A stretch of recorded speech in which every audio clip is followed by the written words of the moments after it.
we go. Bingo. Okay, so if I share my screen, that should be that one. Righty, if you can see my PowerPoint screen, can you give me a thumbs up? Thank you, Annie, Tracy, brilliant, fabulous. Righty, so week 1, part 1, I've renamed this to the aim of the game because it's just going to be a really sort of quick overview again of FIRE, why we're doing it and why it's important and how achievable it is for everybody. So here we go. And of course, we've got to start off with a disclaimer, don't we? Are you ready for this? Do you all remember the disclaimer? Yeah. Okay. So I'm not a financial advisor. We're not regulated. This is all just for information. We're not trained. I'm not going to try and sell you anything. All the decisions you make after this are yours. These are just ideas and opinions. It is up to you what you do with them. They may not continue to work for us or for you. All I can say is that I wish that I had actually followed what Alan and Katie said to the letter when I first did it 3 years ago, because I would be much better off than I am now, because I did still deviate and do a bit of stock picking and choose a few other things. And yeah, they haven't done as well as a Vanguard Global Tracker would have done. So I think that's lesson learned for me. You are 100% responsible for your financial future. So yeah, I made some other decisions. They didn't go as well. That's all on me. And no guarantees apart from the money back guarantee. So you can have all your money back for attending tonight if you decide you don't like it. There we go. Right. So on with the show. Do you remember, how do you get wealthy? What are the foundations for you as an individual, no matter where you are, no matter your social background, no matter what current situation you are in? There are fundamental steps to getting wealthy, and anyone can do it. This is what is so crazy that it's not taught in schools. So how do you do it? First of all, you need to know what your spending is, and you need to get value for your spending and spend in line with your values, which we'll cover next week or the week after. But anyway, we will cover that in one of the coming sessions. But basically, once you know what you're spending, you can then work out if you're just wasting money, if you've got holes in your ship, as it were, if you're dying that death of 1,000 direct debits, to reframe it. The other thing you can do is you can increase your income. Now, I've seen some fabulous posts in the Facebook groups where people have said that they've actually gone and they've asked for a pay rise and they've managed to get a pay rise, or they've started a side hustle and all that sort of stuff. And if you want to earn some extra income, can highly recommend going on the free Rebel Business School courses, which is absolutely fabulous. If you can't get along to one that they're running in person, they have one coming up virtually, I think in November, which you can do. And also at the same time, if you need a bit more of an Alan fix, then there is the Rebel Entrepreneur podcast, which is well worth listening to.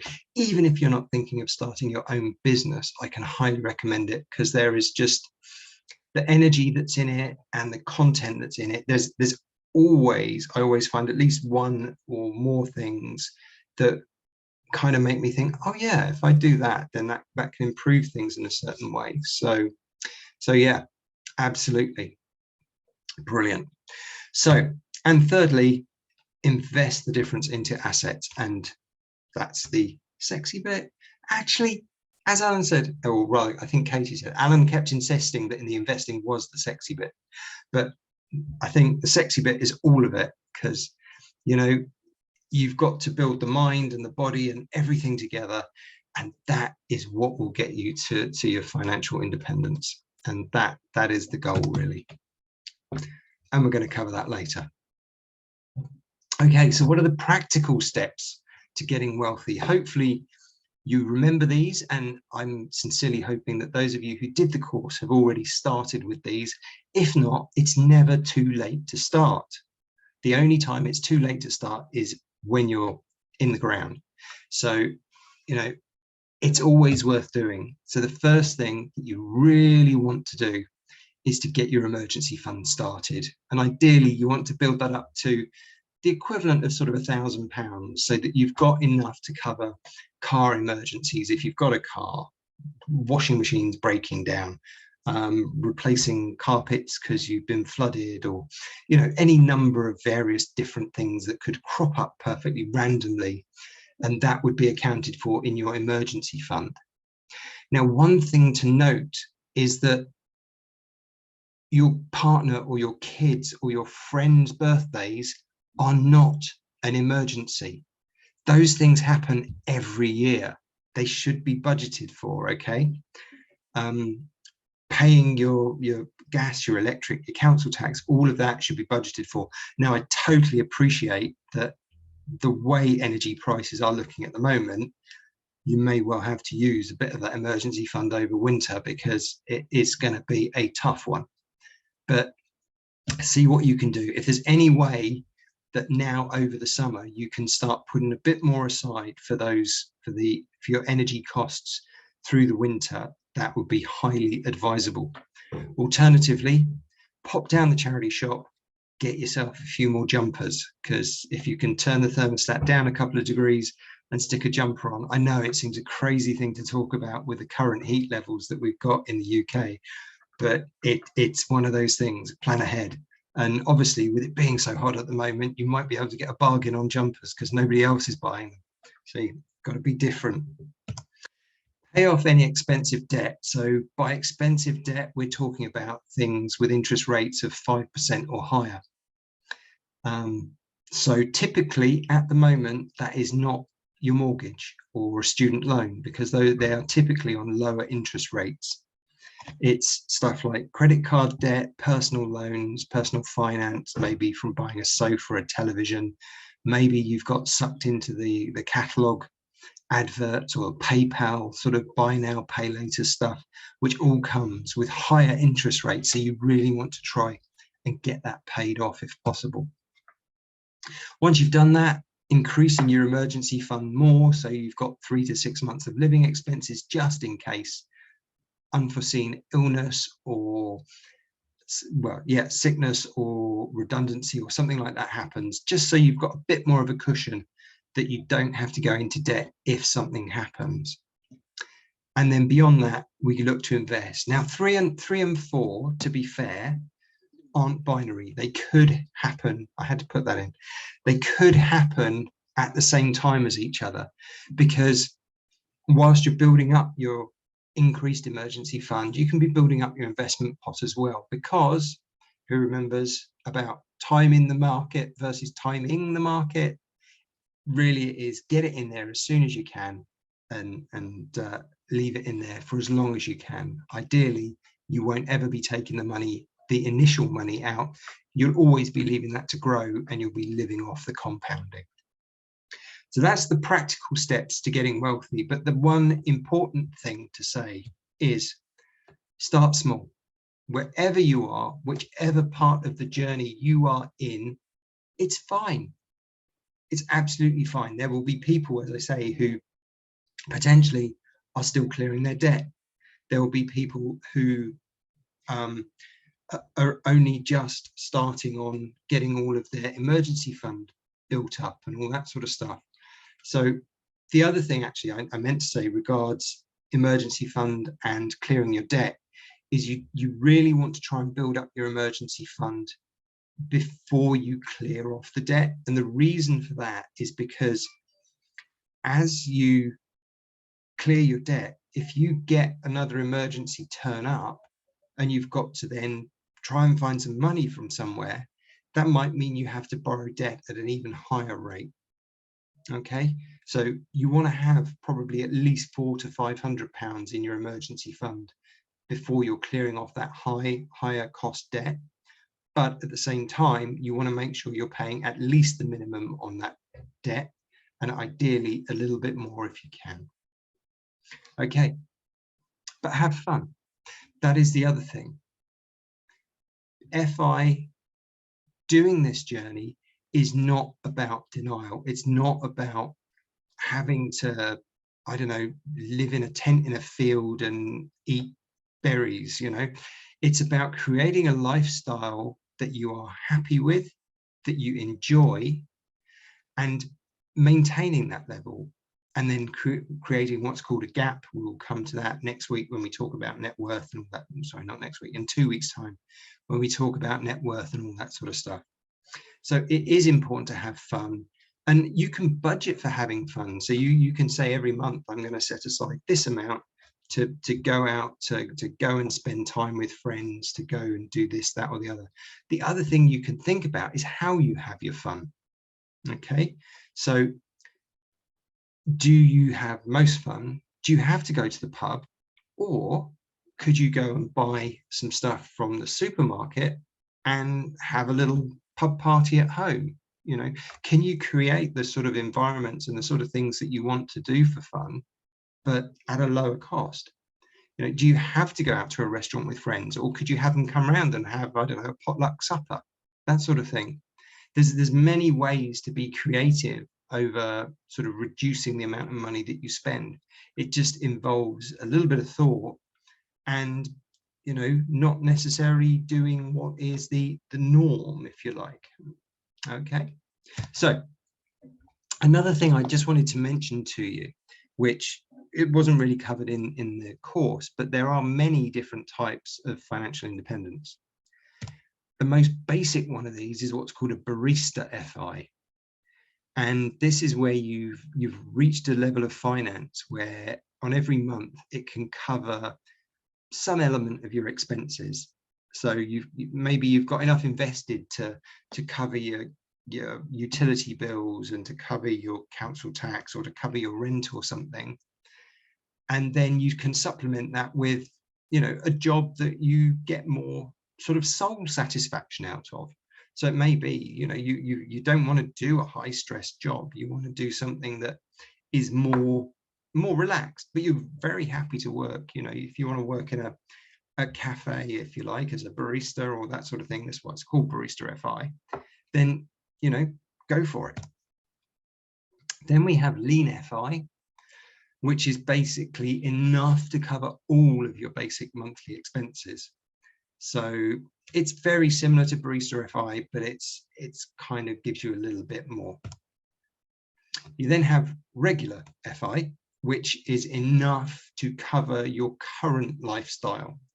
So when we come to pretty much the end of the course, we'll have a look at planning for your future and planning the lifestyle that you're going to have, because you need to take into account how you're going to live after you've reached financial independence.